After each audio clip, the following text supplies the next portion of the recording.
তো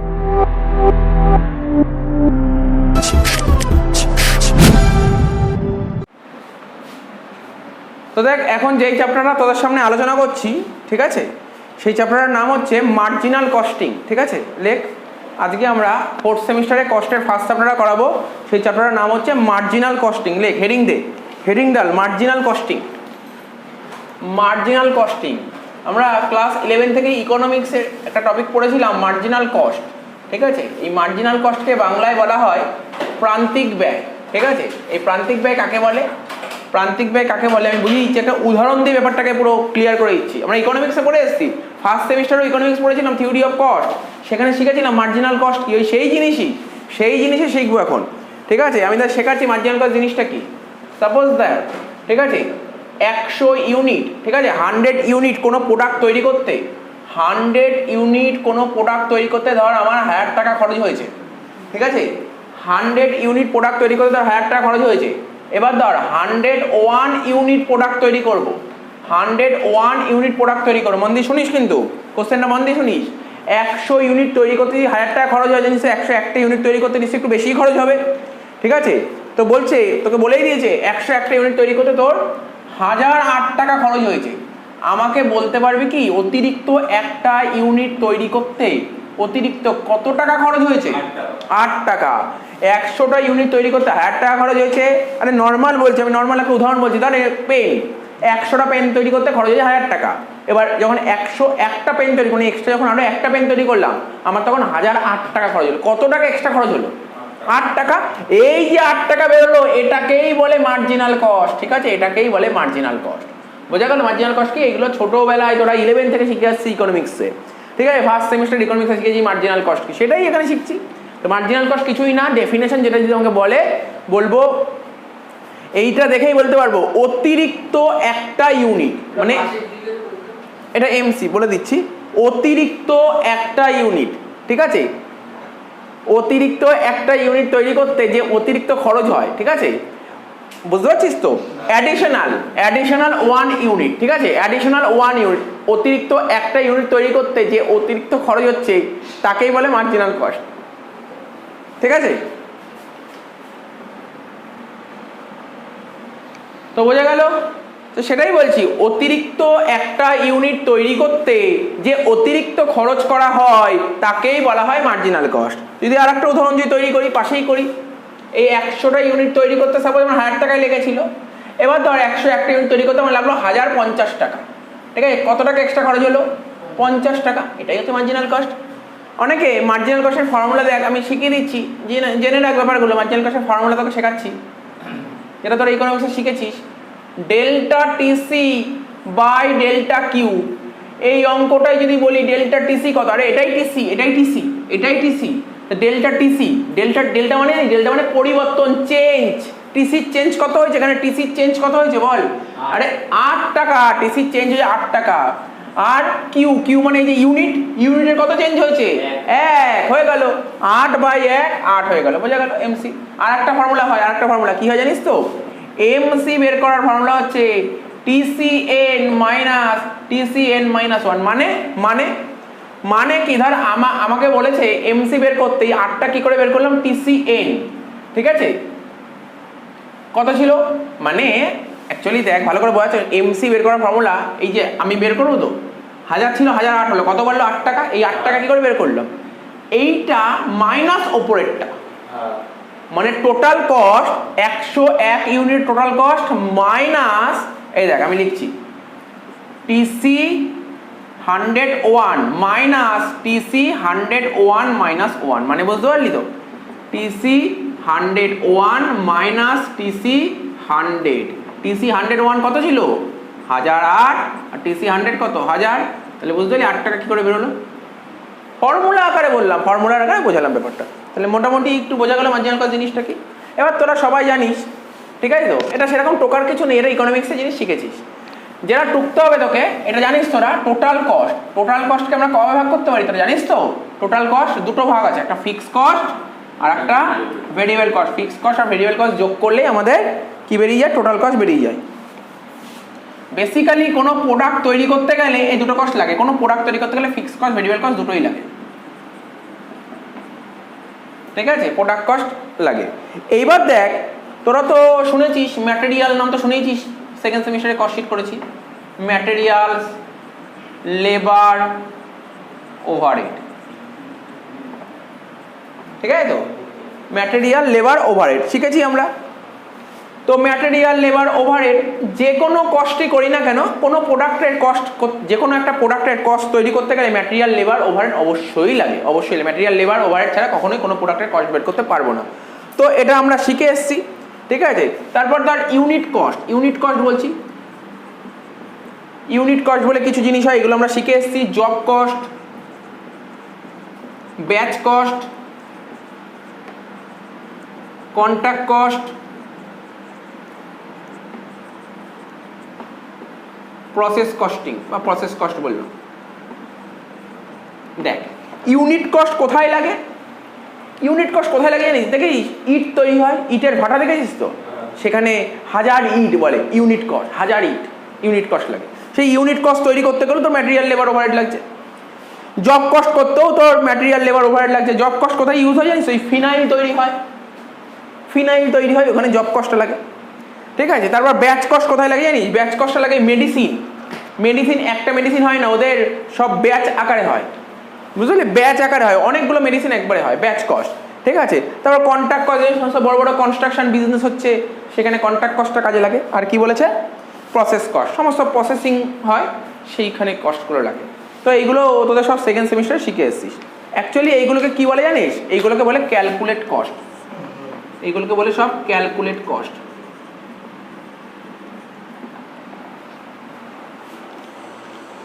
ঠিক আছে, আচ্ছা, মোটামুটি বোঝা গেল। এটা তো বেসিক জিনিস বললাম। এবার মেন চ্যাপ্টারে আসছি, মেন চ্যাপ্টারে আসছি। চ্যাপ্টারটা কি বলছে? অ্যাকচুয়ালি এই মার্জিনাল কস্ট কেন শেখে, মানে কেন শিখবো আমরা, ঠিক আছে।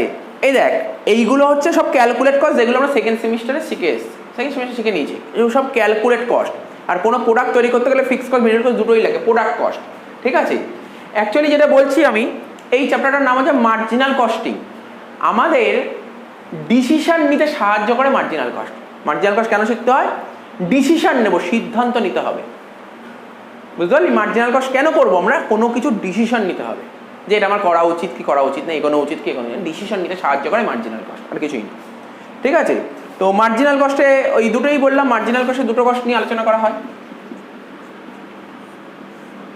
একটা ফিক্সড কস্ট, একটা ভেরিয়েবল কস্ট। কি বললাম? একটা ফিক্সড কস্ট, একটা ভেরিয়েবল কস্ট। ফিক্সড কস্ট হচ্ছে পিরিয়ডিক কস্ট। পিরিয়ডিক কস্ট মানে বুঝিস তো, একটা পিরিয়ড বেসিসে হয়। ফিক্সড কস্ট পিরিয়ডিক্যালি হয়, ফিক্সড কস্ট পিরিয়ডিক্যালি হয়। ভেরিয়েবল কস্ট প্রোডাক্ট বেসিসে হয় ভেরিয়েবল কস্ট, ঠিক আছে, প্রোডাক্ট কস্ট। তাই এইগুলোকে বলে, ফিক্সড কস্টকে বলে পিরিয়ড কস্ট, আর এটাকে বলে প্রোডাক্ট কস্ট, ঠিক আছে। তো তো দেখ মোটামুটি বোঝা গেল। কিছুই পড়িনি আমি, এখন তো কিছু শিখিনি, কিচ্ছু শিখিনি, মার্জিনাল কস্টে কিচ্ছু শিখিনি। জাস্ট এইগুলো আমরা ছোটোবেলায় যেগুলো ইকোনমিক্সে পড়েছিলাম সেইগুলোই জানলাম, নতুন কিছুই জানিনি। মার্জিনাল কস্ট কাকে বলে, ইকোনমিক্সে যেটা শিখেছিলাম সেটা বললাম। আমরা কস্টের সেকেন্ড সেমিস্টারে কস্টের কী কী শিখেছিলাম সেটা একটু বলে নিলাম। যে কোনো প্রোডাক্টের কস্ট বের করতে গেলে ম্যাটেরিয়াল, লেবার, ওভারহেড লাগে।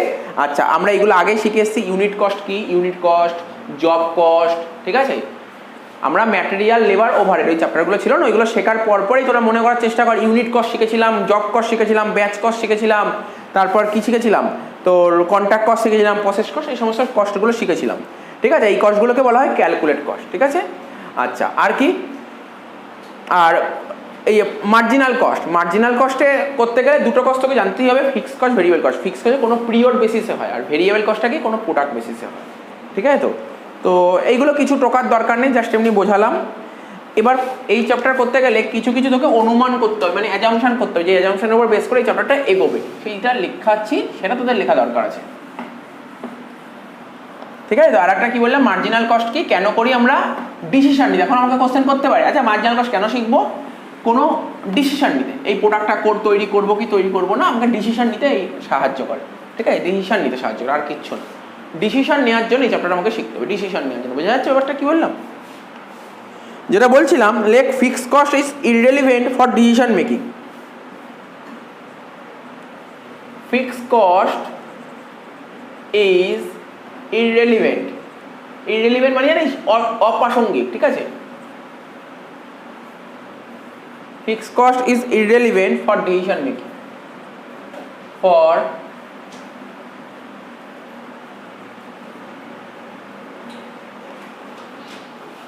ডিসিশন মেকিং, ঠিক আছে?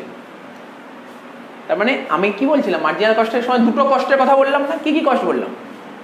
Fixed cost R variable cost.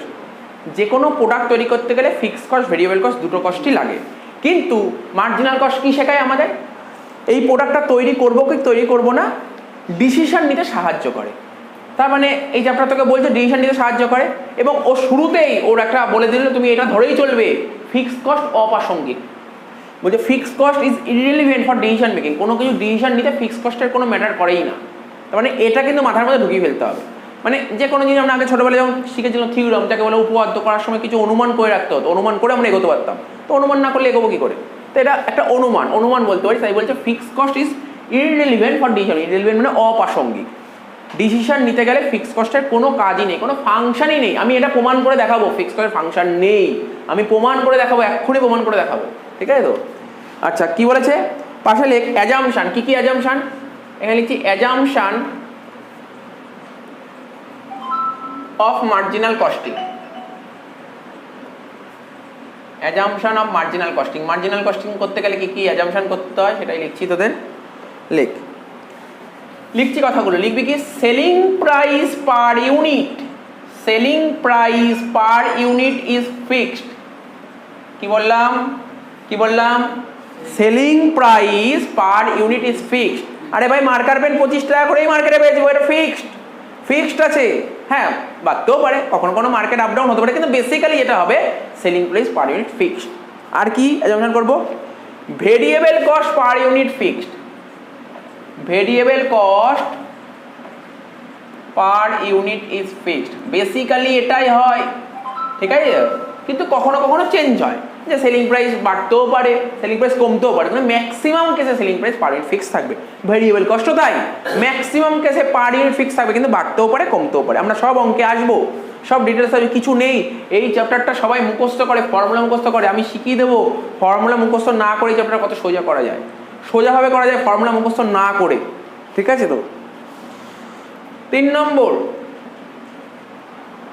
Fixed cost in toto. Fixed cost in toto, ঠিক আছে? Fixed cost in toto is fixed, ঠিক আছে? Fixed cost in toto is fixed মানে কি? দেখ, তুই ভাবিস না তোর নাম টোটো বলে আমি টোটো লিখলাম। টোটো এখানে টোটো বলতে কি বোঝাচ্ছে? টোটো বলতে টোটাল, টোটো বলতে টোটালকে বোঝাচ্ছে এখানে। আরে তোর নাম টোটো হতে পারে, তোর নাম লিখিনি এখানে, ঠিক আছে তো? এখানে টোটো মানে টোটালকে বোঝানো হয়েছে। তো বলছে ফিক্সড কস্ট টোটালি ফিক্সড হয়। তাহলে কি কি অ্যাজাম্পশন করলাম বল আমাকে, বল। 3টে অ্যাজাম্পশন করেছি। Selling price per unit fixed হবে, variable cost per unit fixed হবে, কিন্তু ফিক্সড কস্ট টোটালিটি ফিক্সড হবে। তাহলে বোঝা গেল তো? ফিক্সড কস্ট টোটালিটি ফিক্সড হবে। বোঝা গেল ব্যাপারটা? মোটামুটি মাথায় ঢুকেছিস? আচ্ছা, এবার অঙ্কে চলে আসছি। দেখ, যেরকম অঙ্ক তোদের পরীক্ষায় আসবে, আস্তে আস্তে আসবে। আমি এত সুন্দরভাবে শিখিয়ে দেবো চ্যাপ্টারটা, দেখবি যে কোনো অঙ্ক পারা যাবে, যে কোনো অঙ্ক, যত কঠিন অঙ্ক থাকুক সব পারা যাবে। শুধু আমি যেইভাবে করছি সেইভাবে করবি, কিন্তু যখন করবো না অঙ্কটা টুকবি না, বোঝার চেষ্টা করবি কীভাবে হলো। একটা লাইন এদিকে হয়ে গেলে ভুলে যাবে অঙ্কটাই এরকম, ঠিক আছে তো? কোশ্চেন লিখছি একটা, হ্যাঁ। বলছে সেলিং প্রাইস 10 টাকা, মানে ₹10 পার ইউনিট, ₹10 পার ইউনিট। তাহলে সেলিং প্রাইস 10 টাকা পার ইউনিট। ভেরিয়েবল কস্ট কত বলেছে? ₹4 পার ইউনিট। Fixed cost ₹500। আচ্ছা দেখ, এই স্বর্ণব দেখ ভালো করে, কোশ্চেনটার মধ্যে অনেকটা বুঝিয়ে যাবি। দেখ কোশ্চেনটা বোঝার চেষ্টা কর। সেলিং প্রাইস পার ইউনিট দিয়েছে, ভেরিয়েবল কস্ট পার ইউনিট, কিন্তু ফিক্সড কস্ট কি পার ইউনিট দিয়েছে? ফিক্সড পার ইউনিট বলবেই না তোকে, এরকমভাবে কোশ্চেন দিয়েছে। বুঝে গেল তো? এবার দেখ, আমি তোকে প্রমাণ করে দেবো। আমি প্রথমে লিখলাম না ফিক্সড কস্ট ইজ ইররিলেভেন্ট। এই অঙ্কটার মধ্যে আমাকে কোশ্চেন করলে বলো, তুমি বুঝিয়ে দাও, প্রমাণ করে দাও ফিক্সড কস্টকে তুমি কেন ইররিলেভেন্ট বলেছো। কোশ্চেনটা আমি এটাই লিখলাম, why fix cost is irrelevant. ঠিক আছে তো, আমি কোশ্চেন করছি, বল, আমি বললাম না ফিক্স কস্ট ইররিলেভেন্ট, তো বল কেন ফিক্স কস্টকে ইররিলেভেন্ট হচ্ছে, কেন, হোয়াই। ঠিক আছে তো, অঙ্কটা করছি দেখ। এটা করার জন্য একটা জাস্ট ছোট্ট একটা ফরম্যাট মাথার মধ্যে রাখতে হবে, ছোট্ট দুটো কি তিনটে কথা মাথায় রাখতে হবে, ব্যাস এই চ্যাপ্টারটাই শেষ হয়ে যাবে পুরো। চ্যাপ্টার থেকে অনেক নাম্বার আসবে পরীক্ষায়, অনেক নাম্বার আসবে। দেখ কি লিখছি, দেখ ফরম্যাটটা বলছি, দেখ শোন। সেলস থেকে ভেরিয়েবল কস্ট বাদ দেবো, সেল থেকে কি বাদ দেবো, ভেরিয়েবল কস্ট বাদ দেবো। সেল থেকে ভেরিয়েবল কস্ট বাদ দিলে হয় কন্ট্রিবিউশন। ঠিক আছে তো, কন্ট্রিবিউশন মানে কি বলতো, ওয়ান টাইপ অফ প্রফিট বলতে পারি। সেল থেকে ভেরিয়েবল কস্ট বাদ দিলে কন্ট্রিবিউশন হয়, তার থেকে ফিক্স কস্ট যদি বাদ দিই আমার প্রফিট হয়।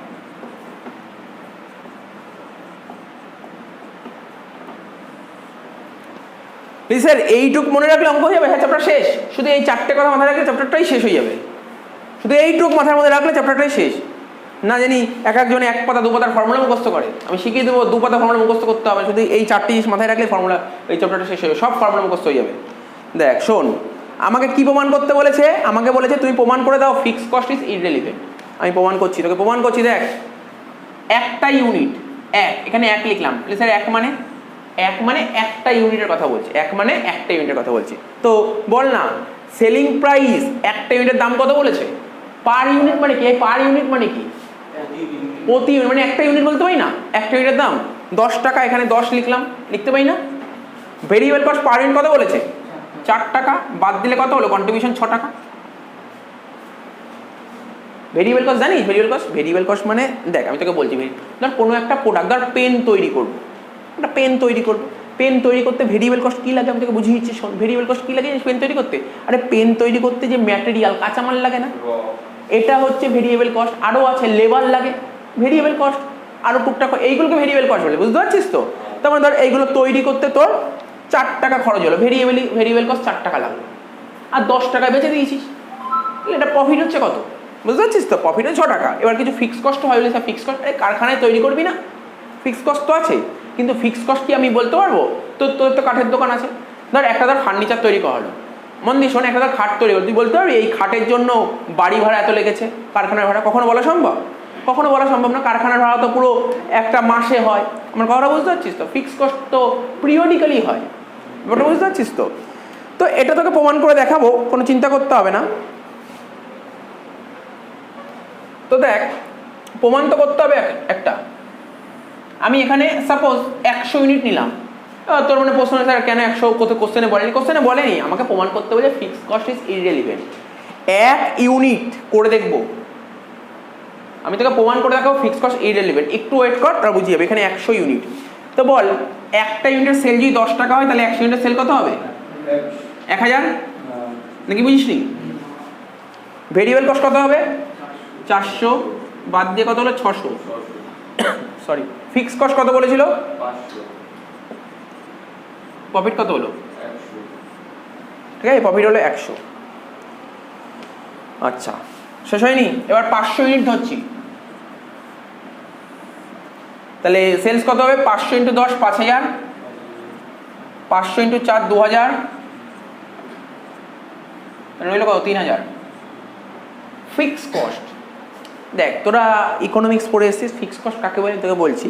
ফিক্স কস্ট বলতে সেই কস্টকে বোঝায় তুমি প্রোডাকশন যাই করো না কেন, তুমি যত ইউনিট তৈরি করো না কেন, ফিক্স কস্টই হবে। আরে একটা কমন জিনিস, কমন উদাহরণ বলছি, আমি ধর একটা কারখানা ভাড়া নিয়েছি, আমি একটা ফার্নিচার তৈরি করতে যা ভাড়া দিতে হবে, আমি যদি 100টা ফার্নিচার তৈরি করি, আমি কি বেশি ভাড়া দেবো? আরে তুই তো একটা বিজনেস করছিস, কারখানা ভাড়া নিতে, যদি কারখানা মালিককে বললো, মালিক বললো ঠিক আছে এই ভাড়া 30,000 টাকা দিতে হবে, কি মালিক কি এসে দেখতে যাবে আমি কটা ফার্নিচার তৈরি করেছি, নাকি বুঝতে পারলি তো, আমি ফার্নিচার তৈরি নাও করি ভাড়া দিতে হবে, তা ফিক্স কস্ট সমান হবে, ইউনিট যাই হোক না কেন, হ্যাঁ কি না, বেসিক জিনিস, হ্যাঁ কি না। তাহলে এখানে 500 টাকা হলো, তাহলে কত হলো এখানে, 2500, ঠিক না। দেখ মন দিয়ে শুনবি, তোকে যেই জিনিসটা বলানোর চেষ্টা করছি, আমি প্রমাণ করছি কিন্তু এখানে 100 ইউনিট যখন করছিলাম তখন কন্ট্রিবিউশন 600 বেরিয়েছিল, আর 500তে কন্ট্রিবিউশন কত বললো, 3000। কত চেঞ্জ হয়েছে বলতে পারবি, দেখে বলতে পারবি, আরে 600 ছিল 3000 হলো, 2400 চেঞ্জ হলো, হ্যাঁ কি না, আর এখানে 100 ছিল 2500, কত চেঞ্জ হয়েছে? তুই ফিক্স কস্ট নে বা না নে, কিছু এফেক্ট পড়লো, ইম্প্যাক্ট পড়েছে? আমি তো ফিক্স কস্ট নিইনি, প্রথমে 2400 বেরিয়েছে, পরে ফিক্স কস্ট নিই 2400, কি ইম্প্যাক্ট পড়েছে? তো আমি তো ঠিকই বলেছি, এই চ্যাপ্টারে ফিক্স কস্ট কোনো ম্যাটারই করে না, ডিসিশন মেকিং এ ফিক্স কস্ট ইররিলেভেন্ট। আমি এটাই তোদের বলতে চাইছি, আমার কথাটা বুঝতে পারলি? গল্প বুঝেছিস? গল্পগুলো মাথার মধ্যে ঢুকেছে? ফিক্স কস্টকে আমাকে যদি কেউ কোশ্চেন করে, বলো ফিক্স কস্টকে কেন ইররিলেভেন্ট ধরেছো, আমি বলবো ফিক্স কস্ট নিয়েও আমার মানে প্রফিট যা বেরোবে, নেট প্রফিট, ফিক্স কস্ট না নিয়েও তাই বেরোবে, তো কি ইম্প্যাক্ট পড়লো? কোনো ইম্প্যাক্ট পড়েনি, এই জন্য ফিক্স কস্টটা ইররিলেভেন্ট বলে। তুই যদি মনে করতে আচ্ছা আর একটা ইউনিট করে দেখো, তুমি তো দুটো নিজের পছন্দ মতো করলে, কর না, নিজের পছন্দ মতো একটা ইউনিট কর না, 800 কর না, আরে 800, 1000, 2000 যা খুশি কর না, দেখ অ্যান্সার এই বেরোবে, অ্যান্সার এই বেরোবে। কত বললাম নিতে বল? 800।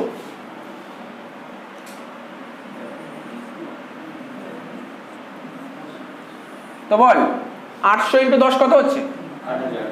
8000। 800 ইন্টু 4 3200।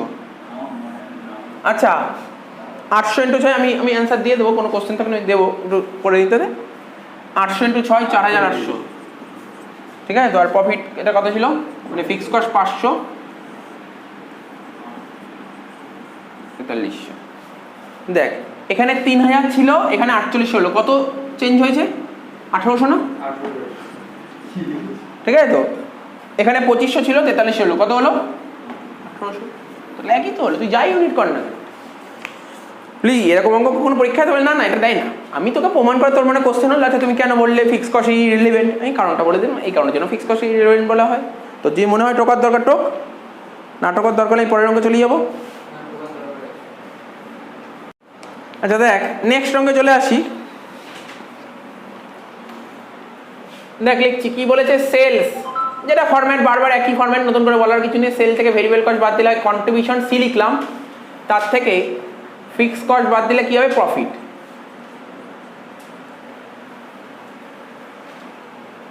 একটা ইউনিটের ডিটেলস বলছি, হ্যাঁ একটা ইউনিটের কি বলেছে, সেল পার ইউনিট কোশ্চেনে বলেছিল 20 টাকা। আমি আলাদা করে কোশ্চেন টুকছি না, অঙ্কের মধ্যে বলছি, মুখে মুখে হয়ে যাচ্ছে। সেল বলেছিল পার ইউনিট কত টাকা? 20 টাকা। ভেরিয়েবল কস্ট পার ইউনিট তোকে অঙ্কে বলেছিল 12 টাকা, তো 20 থেকে 12 বাদ দিলে কত হলো? 8 টাকা। ফিক্স কস্ট তোকে অঙ্কে বলে দিয়েছিল কত জানিস? 30,000 টাকা। তোরা জানিস কি 8 থেকে 30,000 টাকা বাদ দিলে কত হয় বলতে পারবি? 8 মাইনাস 29,992, মাইনাস 29,992। এখানে ব্যাকে রাখলাম 29,992, ব্যাকে রাখলাম, ঠিক আছে তো? সাপোজ ধর আমি অনেক কিছু শেখাচ্ছি, এই জন্য একটার মধ্যে সব দেখাচ্ছি। 4000 ইউনিট, এখন যদি তোকে বলে তুমি 4000 ইউনিটের প্রফিট বের করে দাও, একই কোশ্চেন, 4000 ইউনিটের প্রফিট বের করে, তুই একদম নিজে পারবি, নিজেই পারবি, আমার বলার দরকার নেই। এই 4000 ইউনিট, একের দাম 20 হলে 4000 দাম কত? 80,000 টাকা। একের দাম 12 টাকা, ভেরিয়েবল কস্ট হলে 4000 দাম কত? 4 × 48,000 টাকা। তাহলে কত হচ্ছে বাদ দিয়ে? 32,000 টাকা। ফিক্স কস্ট তো সবসময় সমানই হবে, 30,000 টাকা। প্রফিট কত হলো?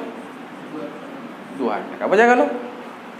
এবার তোকে যদি বলে 8,000 ইউনিটের বের করো, নিজে কর, নিজে কর, নিজে কর। কে বলবি? উদো বল। কি লিখবো প্রথমে? এখানে কত টাকা লিখবো বল? 1,60,000। দেখ তোরা নিজেরাই পাচ্ছি 1,60,000। এটা 8 × 96,000, তাহলে কত হচ্ছে? 64,000। আর এখানে 30,000, তাই তো? বাদ দিয়ে কত হচ্ছে? 34,000। বোঝা গেল না? কত ইজি লাগছে? বলবি এটা তো আগেই শিখলাম, নতুন কি শিখছি এখানে? শেখাবো তো, নতুন শেখাবো তো, আরে নতুন শেখানোর জন্য এখানে আমি আছি। এত অব্দি ক্লিয়ার তো? এত অব্দি ক্লিয়ার তো? এই চ্যাপ্টারে মার্জিনাল কস্টিং একটা খুব important term, profit volume ratio. কি বললাম? Profit important term. বলি স্যার ফর্মুলা কি? শেখাবো না, শেখাবো না, ফর্মুলা শেখাবো না, ফর্মুলা আমি শেখাবো না। ইম্পর্টেন্ট টার্ম এই চ্যাপ্টারে প্রফিট ভলিউম রেশিও। এই ফর্মুলা কি? শেখাবোই না, ফর্মুলা শেখাবো না। কীভাবে করবো দেখ শেখাচ্ছি, দেখ মন দিয়ে শোন।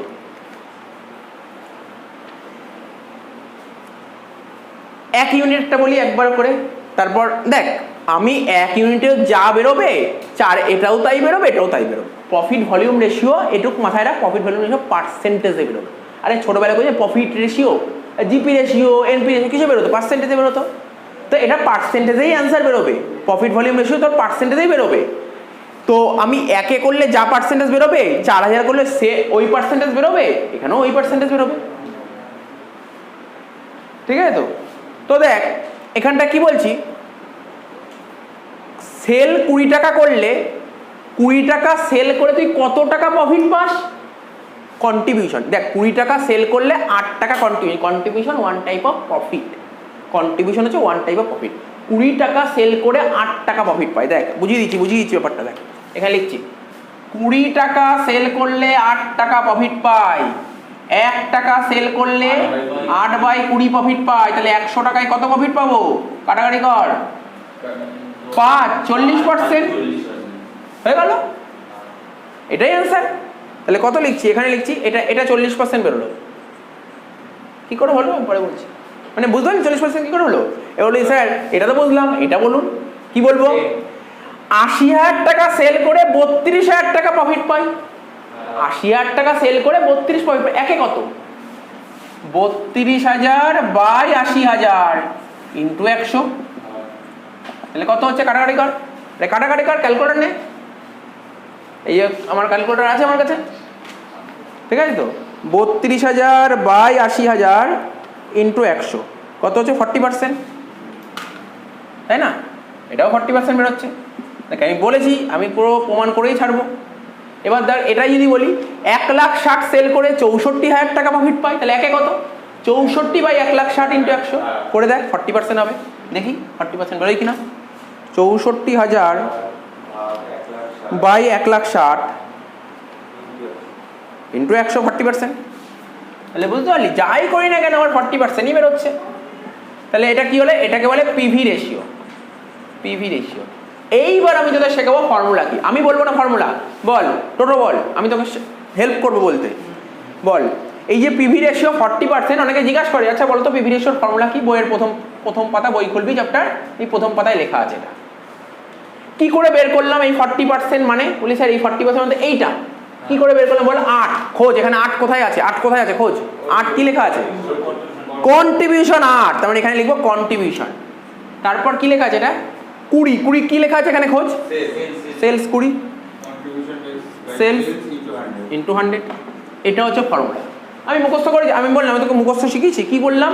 আমি বললাম 20 টাকা সেল করলে 8 টাকা প্রফিট, 1 টাকা সেল করলে কত? 8/20, 100তে কত? এই ফর্মুলা হয়ে গেল। ফর্মুলা জীবনে মুখস্থ করতে হবে না, টেকনিক মুখস্থ করতে। ফর্মুলা মনে রাখার টেকনিক।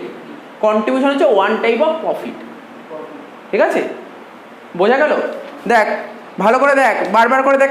পরের দিন থেকে আমাকে জিজ্ঞাসা করেছে আচ্ছা পিভি রেশিওর ফর্মুলাটা বলো না, ফর্মুলা বলো না। ফর্মুলা আমি বলবো না, তুই মাথায় রাখ, কনসেপ্ট মাথায় রাখ। আমি কি বলেছি? এতটা 20 টাকা সেল করলে 8 টাকা প্রফিট, 1 টাকায় 8/20, 100তে কত? হয়ে গেল। ব্যাপারটা মাথায় ঢুকলো তো? বল টুকানি এটা। নেক্সট অঙ্কে চলে আয়।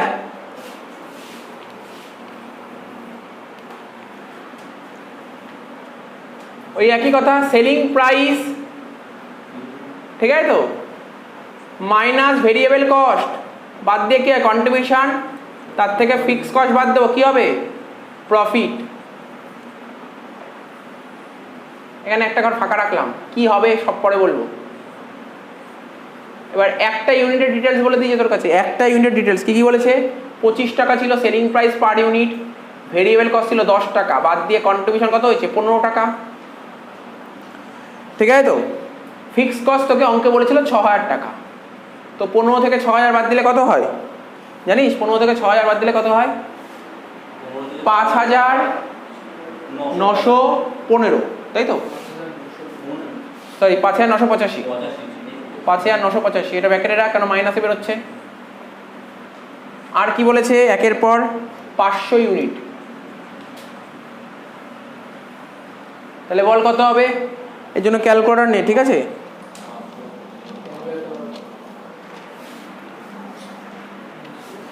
পাঁচশো ইউনিট, 500 ইন্টু 25 কত হচ্ছে? 12,500। 500 ইন্টু 10 5,000, বাদ দিয়ে হচ্ছে 7,500। ফিক্স কস্ট 6,000, বাদ দিয়ে হচ্ছে 1,500। আচ্ছা উদো বুঝতে পারি ক্যালকুলেশন? ডাউট আছে? বোঝা গেল 500 ইউনিট। এরপর কত ইউনিট করবো জানিস তো? এরপর করবো 600 ইউনিট। এরপরে করবো 600 ইউনিট। কত হচ্ছে 600 ইন্টু 25, 15,000 টাকা। তো 600 ইন্টু 10 6000, বাদ দিয়ে হচ্ছে 9000, এটা 6000, বাদ দিয়ে হচ্ছে 3000। এত অব্দি ক্লিয়ার?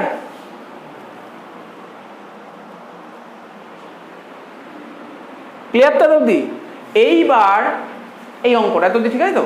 তোকে বলেছে পিভি রেশিও বের করতে। কি বলেছে? এত অব্দি ঠিক আছে তো? পিভি রেশিও করবো, কিচ্ছু চাপ নিতে হবে, আমি করে দিচ্ছি তো সিস্টেম। দেখ শুনছিস তো, সে পিভি রেশিও এখানেও যা পার্সেন্টেজ বেরোবে এখানেও সে একই পার্সেন্টেজ হবে সব কটা, তাহলে একটা করলেই তো হয়। আমি বারবার করবো কেন? আগের তো সব শেখালাম তাই করলাম, সব দিক দিয়ে করা যায় সেটা বোঝানোর জন্য করালাম। তো একই তো বেরোবে পার্সেন্টেজ, বারবার করার দরকার আছে? তা পিভি রেশিও একবার এই ঘরটা রেখেছি, এখানে পার্সেন্টেজের ঘর করেছি। কিসের ঘর করেছি? পার্সেন্টেজের ঘর। এই ফাঁকা ঘরটা কি বললাম বুঝতে পারছিস তো? সেলটাকে 100 ধরলাম। কত ধরলাম সেলকে? দেখ শেখাচ্ছি, তুই মন দিয়ে শোন ভাই, মন দিয়ে শোন, কথা মন দিয়ে শোন, বোঝ। সব অঙ্ক এইভাবেই দৌড়াবে, সব অঙ্ক এইভাবেই দৌড়াবে। আমি কি বললাম পিভি রেশিও কি করে বের করতাম? বলেছিলাম 25 টাকা সেল করলে 15 টাকা প্রফিট। বলেছিলাম তো 25 টাকা সেল করলে 15 টাকা প্রফিট। 1 টাকায় কত? 15/। আবার বলছি, এই দেখ না, 25 টাকা সেল করলে 15 টাকা প্রফিট বা কন্ট্রিবিউশন। একে কত? 15/25, তাহলে 100 কত? 60%। হ্যাঁ কি না? হ্যাঁ কি না? তাহলে কত বেরোলো পিভি রেশিও? 60%। পিভি রেশিও কত বেরোলো? 60%, তাই তো? তো সেলটাকে 100 ধরলাম। এবার আমাকে বলবি এই 60টা কোথায় লেখা উচিত? এখানে লিখবো না এখানে লিখবো? হ্যাঁ, ভেরিয়েবল না কন্ট্রিবিউশনে? এই 60টা কি বেরিয়েছে? আরে প্রফিট না কন্ট্রিবিউশন বল? সরি, 60টা কি বেরোলো? প্রফিট বেরোলো নাকি তোর ভেরিয়েবল কস্ট বেরোলো? আবার বলছি, প্রফিট বেরোলো। তা প্রফিট, কন্ট্রিবিউশন তো প্রফিটই, তাহলে 60টা কোথায় লিখবো? প্রফিটে লিখবো। বুঝতে পারলি তো? তার মানে এটা কত? 40। বুঝলি? দেখ আমি একদম মুখস্থ জিনিস পছন্দই করি না, কিন্তু কিভাবে করলাম জিনিসগুলো ফলো কর। ক্লিয়ার হচ্ছে? হ্যাঁ কি না বল? এত অব্দি ক্লিয়ার হয়েছে? এটা মুছে দিই, এটা মুছে দিলাম।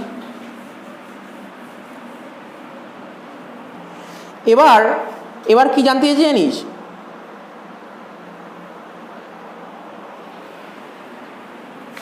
তোকে কোশ্চেনে জানতে চেয়েছে, ভালো করে শোন, হোয়েন এ লিখছি, হোয়েন প্রফিট রুপিস 5000।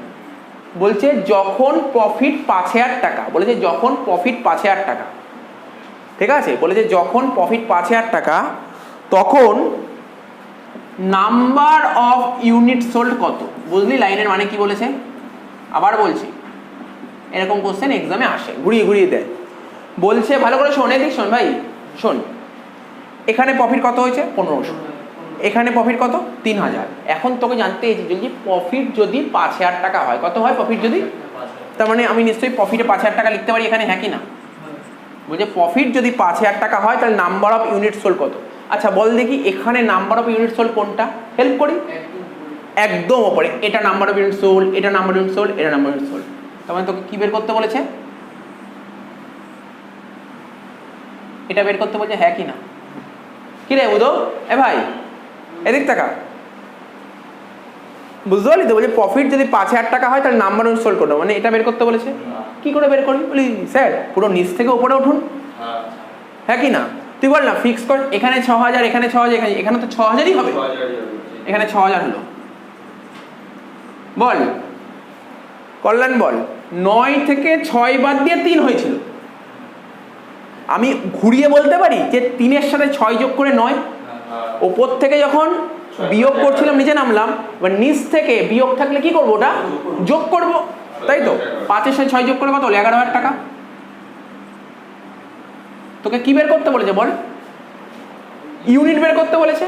আমি একটা গল্প বলছি, মন দিয়ে শোন গল্প। এই গল্পগুলো শুনে রাখবি, অঙ্ক কোনদিন ভুল হবে না। এখানে এটা এদিক টাকা, একটা ইউনিট তো, এটা একটা ইউনিটের তো, একটা ইউনিটের, ভালো করে শোন, একটা ইউনিটের কন্ট্রিবিউশন কত? 15 টাকা। আমি একদম ছোটবেলায় ঐকিক নিয়ম করেছি, পাতি কথা ঐকিক নিয়ম করেছি ছোটবেলায়, বা ইংলিশে বলে প্রপোর্শন মেথড, ঐকিক নিয়ম করেছিলি। আমি কি বলতে পারি? তা ঘুরিয়ে বলছি, 15 টাকায়, ভালো করে শোন, 15 টাকায় 1 ইউনিট পাই, হ্যাঁ কি না বলতে পারি? এখানে দেখ 1 ইউনিটের কন্ট্রিবিউশন কত, তাহলে বলতে পারি, ঘুরিয়ে বলতে পারি 15 টাকায় 1 ইউনিট পাই। এইগুলো সবাই ফর্মুলা মুখস্থ করেন, ফর্মুলা মুখস্থই করবো না, দেখ ঐকিক নিয়ম করে ছোটবেলায়, একদম ছোটবেলায় স্যার এটা 9, 10 পাঠ্যক্রম যেমনভাবে করাতো সেইভাবে করাচ্ছে। 15 টাকায় 1 ইউনিট পাই, তাহলে 1 টাকায় কত ইউনিট পাই? 1/15। এটা কি ধরেছি, 15 টাকাটা কি ছিল? কন্ট্রিবিউশন। তো এখানে কন্ট্রিবিউশন কত আছে?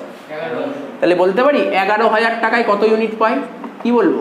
1/15 ইন্টু 11,000 কত দেখি? 11,000 ইন্টু 1/15 করে কত হচ্ছে? 733 ইউনিট। কত বের হচ্ছে? 733 ইউনিট। এটাই। তাহলে বল স্বর্ণ, বুঝলি? দেখ কত সুন্দর, দেখ আমি কিছু মুখস্থই করলাম না, মুখস্থ করলাম, ফর্মুলা আছে, এটা বের করার একটা ফর্মুলা আছে, আমি ফর্মুলা করতে শিখিয়ে দেবো, ফর্মুলা কীভাবে তৈরি করতে হয়। তো বল কি করে বের করলি বল? আচ্ছা বল দেখি কেশু, বল কি করে বের করলো 733? বলবি 11,000/15, হ্যাঁ কি না? 11,000/15। তাহলে 11,000টা কি লেখা ছিল বল? লাইনের দিকে দেখা, 11,000 কি লেখা ছিল? কন্ট্রিবিউশন 11,000 ছিল। তাহলে তুই কি বলতে বলি, তোকে যদি কেউ বলে ফর্মুলা বলো, নাম্বার ইউনিটের ফর্মুলা কি, তুই কি বলবি? তুই বলবি কন্ট্রিবিউশন, হ্যাঁ কি না? হ্যাঁ কি না? 15টা কি ছিল? 15টা কি ছিল? কন্ট্রিবিউশন, কিন্তু পার ইউনিটের কন্ট্রিবিউশন। ওটা কন্ট্রিবিউশন ইন রুপিস, টাকা, আর এটা কন্ট্রিবিউশন পার ইউনিট। তাহলে এখানে বলতে পারি কন্ট্রিবিউশন পার ইউনিট, ঠিক তো? এবার বইতে তুই বই ঘাটবি, বইতে কিন্তু এই ফর্মুলাটাও লেখা নেই, বইতে আরো একটু ভেঙে দিয়েছে। বল না, আমি কি ঘুরিয়ে বলতে পারি? আচ্ছা এবার আমি যদি তোকে বলি, বল এই কন্ট্রিবিউশন কত ছিল? 11,000 টাকা। তো 11,000 টাকা কি করে বেরোলো? টাকা বল, তুই অন্য কিছু বলতে হবে না, তুই বলতে পারবি না 11,000 টাকা বেরোলো, 5-এর সাথে 6 যোগ করে 11 বেরিয়েছিল, এটাই তো। তুই এটা বল 11 কি করে বেরোলো? 5-এর সঙ্গে 6 যোগ করে। 5টা কি ছিল? প্রফিট। আর 6টা কি ছিল? Fixed cost. তার মানে বলতে পারি ফিক্সড কস্ট যোগ profit divided by contribution per unit. তুই বই খোল, বইতে এটাই লিখিয়েছে, আমি তোকে বোঝালাম বইতে কিভাবে করেছে, পুরো টুকবি ব্যাপারগুলো বোঝাচ্ছি। সবাই সত্যি কথা বলছি, আমার খুব বাজে লাগে, আমি দেখেছিলাম এইগুলো অনেক বইতে দেখেছি, ফর্মুলা সবাই ধরে ধরে মুখস্থ করে, নাম্বার সোল্ডের ফর্মুলা কি এটা, আর মুখস্থ করে ভুলে যায়। আজ মুখস্থ করলে পরশুদিন ফর্মুলা ভুলে গেছে, নাহলে পাতা উল্টে করছে। কিন্তু একবার যদি মাথার মধ্যে গেঁথে যায়, ও ফর্মুলা কেন 1000টা অঙ্ক করে ফেলতে পারবে। কিন্তু ফর্মুলা মুখস্থ করলে তুই সিলেক্টেড অঙ্ক করতে পারবি, কয়েকটা অঙ্ক করতে পারবি হাতে গোনা।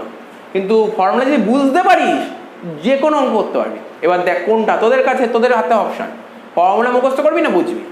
দেখ তোদের হাতে ছেড়ে দিলাম, ঠিক আছে?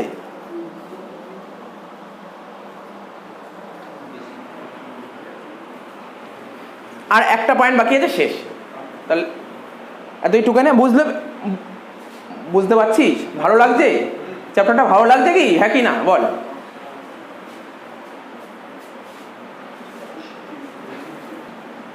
নেক্সট লাস্ট এই চ্যাপ্টারে, মানে আজকের ক্লাস লাস্ট, চ্যাপ্টার তো শেষ হয়নি, চ্যাপ্টার পরের ক্লাস আবার হবে। আজকের মতন করাবো, কারণ আজকে আর বেশি প্রেশার দেবো না, অল্প অল্প করে শিখবো। এরপর হচ্ছে বিইপি, ইকোনমিক্সে ছিল, আরে ইকোনমিক্সে ছিল বিইপি, ব্রেক ইভেন্ট পয়েন্ট। আমি লিখে দিচ্ছি বিইপির ফুল ফর্ম, দেখ ভালো করে শোন। বিইপি জিনিসটা শুনে নি, বিইপির ফুল ফর্ম হচ্ছে break even point. Break even point বলি এটা কিভাবে করতে হয়, কি জিনিসটা কি? এখন প্রশ্ন হলো ব্রেক ইভেন্ট পয়েন্ট জিনিসটা কি। দেখ ব্রেক ইভেন্ট পয়েন্ট হচ্ছে এমন একটা পয়েন্ট, একটা কোম্পানির ব্রেক ইভেন্ট পয়েন্ট হচ্ছে এমন একটা পয়েন্ট যেই পয়েন্টে কোনো রকমের প্রফিটও হবে না, আবার কোনো লসও হবে না। অর্থাৎ তুই যত টাকা লাগাবি, অর্থাৎ যত টাকা খরচ করবি তত টাকাই তুলতে পারবি। এই পয়েন্টটাকে বলে ব্রেক ইভেন্ট পয়েন্ট। বোঝা গেল ব্রেক ইভেন্ট পয়েন্ট কাকে বলে? ব্রেক ইভেন্ট পয়েন্ট হচ্ছে এমন একটা point, no profit no loss situation. No profit no loss, অর্থাৎ বলতে পারি profit and loss equal to zero. কোনো প্রফিট আর কোনো লস থাকবে না, জিরো হবে, এরকম সিচুয়েশনকে বলে ব্রেক ইভেন্ট পয়েন্ট। এটা ইকোনমিক্সে ছিল, তোদের ইকোনমিক্সে ছিল, ফার্স্ট সেমিস্টারেই ছিল, ঠিক আছে? এই বাজার বলে মার্কেট চ্যাপ্টার ছিল, ওখানে ছিল ব্রেক ইভেন্ট পয়েন্ট, ঠিক আছে? Break even point, no profit no loss situation, একে বলে ব্রেক ইভেন্ট পয়েন্ট, ঠিক আছে? তো বলি স্যার এটা কি করে বের করবো? বুঝলাম ব্রেক ইভেন্ট পয়েন্ট জিনিসটা কি, কিন্তু এটা কি করে বের করতে হয় দেখ শিখিয়ে দিচ্ছি। আচ্ছা বল দেখি কে বলবি, টোটো বল। ব্রেক ইভেন পয়েন্ট মানে কি বললাম, নো প্রফিট নো লস, মানে প্রফিট আর লস কি হবে, জিরো হবে। তাহলে জিরো প্রফিট লসের ঘর কোন ডেটা, তাহলে এখানে কি জিরো বলতে পারি, হ্যাঁ কি না। আর ফিক্স কস্ট সব সময় সমান, তাহলে এটা কত হলো 6000, তাহলে এখানে কত হবে 6000। ক্লিয়ার এত অবধি, ক্লিয়ার। এখানে দেখ এখানে কি হবে, এটা ইউনিট, তো এটা ইউনিট আর এটা অ্যামাউন্ট, হ্যাঁ কি না। আগে কোনটা বের করবো বল, ইউনিট না অ্যামাউন্ট, ইউনিট। বলতে পারবি 6000 ভাগ 15, একদম ঠিক বলেছিস, 6000 ভাগ 15, একদম ঠিক বলেছিস, একদম ঠিক বলেছিস, মাথায় রাখবি। এই যে 15 আর এই 6000, 6000কে 15 দিয়ে ভাগ করে দেয়, ইউনিট বেরিয়ে যাবে, তাই তো। আমি এখানে লিখছি তোদের সুবিধার জন্য। বিইপি কিসে বের করবো, এটা ইউনিটে। কি করে বের করলো, বললো স্যার 6000 ভাগ 15 মানে কত হচ্ছে, 15 কে 4, 400 ইউনিট। তাহলে ইউনিট কত বেরোলো এখানে 400, ঠিক আছে তো। এবার তুই বলি আচ্ছা বুঝেছি 400 বেরোলো, অ্যামাউন্ট বুঝি, কিন্তু ফর্মুলা আমাকে যদি কেউ জিজ্ঞাসা করে ব্রেক ইভেন পয়েন্ট ইউনিটের ফর্মুলা কি বলবো, অ্যান্সার কি দিবি, শোন কি দিবি অ্যান্সার। 6000টা কি ছিল বল, কন্ট্রিবিউশন, তুই বলি 6000টা কন্ট্রিবিউশন, 15টা কি ছিল, কন্ট্রিবিউশন পার ইউনিট। এবার কন্ট্রিবিউশনটাকে কি বলতে পারি, ফিক্স কস্ট প্লাস প্রফিট, হ্যাঁ কি না, ঠিক আছে তো। Fix cost plus profit by CPU মানে কন্ট্রিবিউশন পার ইউনিটে, বুঝা গেল, ঠিক আছে। ফিক্স কস্ট কি বললাম বল, fix cost plus profit by CPU. এবার বল ব্রেক ইভেন পয়েন্টে প্রফিট হয়, ব্রেক ইভেন পয়েন্টে প্রফিট বা লস কিছু হয় না, তার মানে কি বলতে পারি, fix cost by contribution per unit. তাহলে বুঝতে পারলি ব্যাপারটা, মাথায় ঢুকলো। মানে আলটিমেটলি আমি তোকে দেখ প্রথম লাইন থেকে লাস্ট লাইনে নিয়ে আসলাম, এটা হচ্ছে অরিজিনাল ফর্মুলা। বই খুললে এটাই লেখা আছে, fix cost by contribution per unit. জি বুঝতে পারছি ব্যাপারটা। যদি আমাদের দেখ দু রকমের স্টুডেন্ট পাওয়া যায়, কেউ মুখস্থ পছন্দ করে, আবার কেউ বোঝা পছন্দ করে। যে বোঝা পছন্দ করে তার তো আমার চ্যাপ্টারে কোনো অসুবিধাই হবে না, সে খুব ভালোবাসবে চ্যাপ্টারটাকে, খুব ভালোবেসে ফেলবে। কিন্তু যে মুখস্থ করবে তার এটা ভালো লাগবে না, বলে ও মুখস্থ করবো, বা বুঝতে পারছিস তো, অনেকে মুখস্থ করে চলে যায়। তা আমি মুখস্থ জিনিসটাকে পছন্দ করি না। বোঝা গেল ব্যাপারটা, কি বললাম, 400 ইউনিট বোঝা গেল।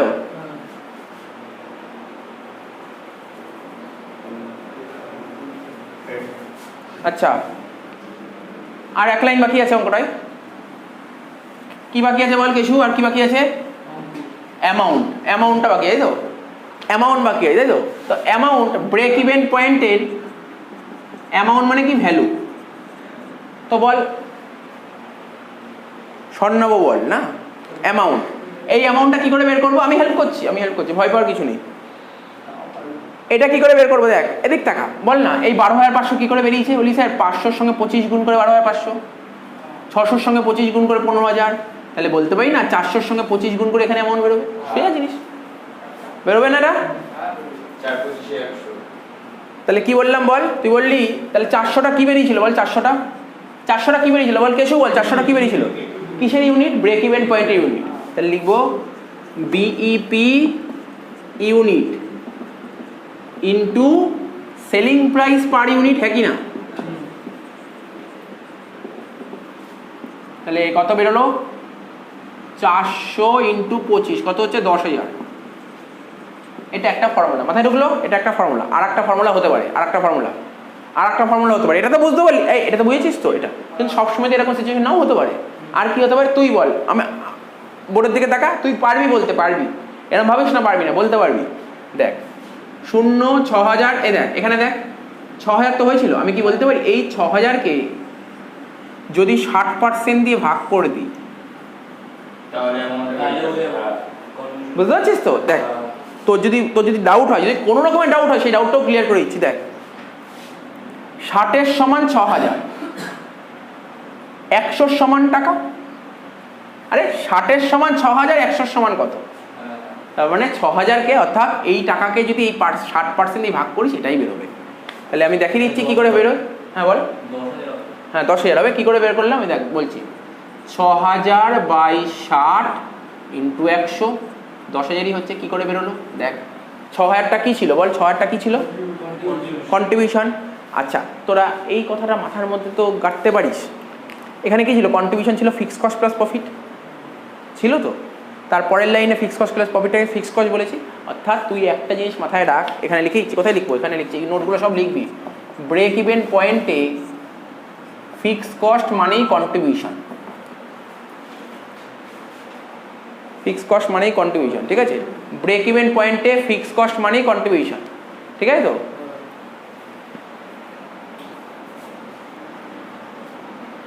তো ব্রেক ইভেন পয়েন্ট কি বলছিলাম? ব্রেক ইভেন পয়েন্ট মানে হচ্ছে no profit no loss situation. Break even point হচ্ছে এমন একটা পয়েন্ট যেটা কিছুক্ষণ আগে বললাম no profit no loss situation, ঠিক আছে তো? তো ফিক্স কস্টটাই হচ্ছে কন্ট্রিবিউশন। তুই ভালো করে যদি লক্ষ্য করিস ব্রেক ইভেন পয়েন্টে ফিক্স কস্ট 6000 টাকা ছিল, ওটাই তো কন্ট্রিবিউশন। এটা মাথায় রাখতে হবে, ব্রেক ইভেন পয়েন্ট হচ্ছে এমন একটা পয়েন্ট যে পয়েন্টে কোনো প্রফিট লস সিচুয়েশন তৈরি হয় না, ঠিক আছে? প্রফিট আর লস জিরো হয়, অর্থাৎ ফিক্স কস্টটাই কন্ট্রিবিউশন, ফিক্স কস্টটাই কন্ট্রিবিউশন। তার মানে 6000 টাকা কি বেরিয়েছিল? তুই বললি কন্ট্রিবিউশন, আমি বলতে পারি ফিক্স কস্ট, একই তো ব্যাপার। তুই বললি কন্ট্রিবিউশন বা ফিক্স কস্ট, যাই বলিস দুটোই তো ঠিক। ডিভাইডেড বাই কি করলাম? এটাকে কি দিয়ে ভাগ করলাম? PV ratio. 60%টা কি বেরিয়েছিল? পিভি রেশিও না, পিভি রেশিও। তার মানে এই কন্ট্রিবিউশন ও ফিক্স কস্ট একই জিনিস। তাহলে বুঝতে পারলি এবারটা কি করে হলো? তার মানে আলটিমেটলি ফাইনাল ফর্মুলাটাকে লিখতে পারিস, তুই বইতে যেটা দেখবি fix cost by PV ratio লেখ। তাহলে কি কি ফর্মুলা বললাম? ইউনিট বের করার এটা একটা ফর্মুলা, ভ্যালু বের করার এটা একটা ফর্মুলা, আর এটা একটা ফর্মুলা। তাহলে বুঝতে পারলি ব্যাপারটা কিছুই না, একদম ইজি জিনিস। তাহলে এটা 10,000 টাকা লিখে দে, ঠিক আছে? বোঝা গেল তো? আর একটা ইউনিট বের করার আর একটা ফর্মুলা লিখেছি এখানে, দেখ বোর্ডের দিকে তাকিয়ে বল, কেশু বল 400টা কি করে বের করতে পারি? এই 10,000কে 25 দিয়ে ভাগ করলে 400 বেরোবে। তাহলে কি বলতে পারিস তুই? তুই বলতে পারিস break even sale divided by selling price per unit, BEP sales মানে অ্যামাউন্টে divide by selling price per unit. পরের দিন দিয়ে এত ফর্মুলা অ্যানালাইজ করবো না, বুঝিস তো? জাস্ট ডাইরেক্ট চার্ট সাজাবো, চার্ট।